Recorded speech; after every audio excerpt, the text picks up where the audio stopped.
In this video, we're going to go over all the tools and kit you need to make Android apps for this course.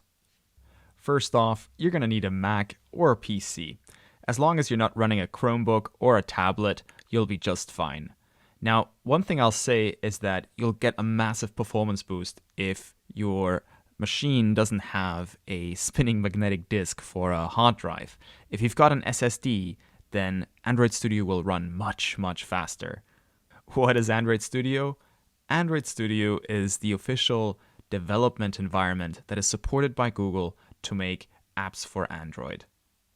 We'll be using Android Studio both to write the logic of our apps as well as to design the look and feel of them. Now, when it comes to running the apps that you've built, I recommend running them on a physical Android device. But if you don't have one, you can always try running them in an emulator as well.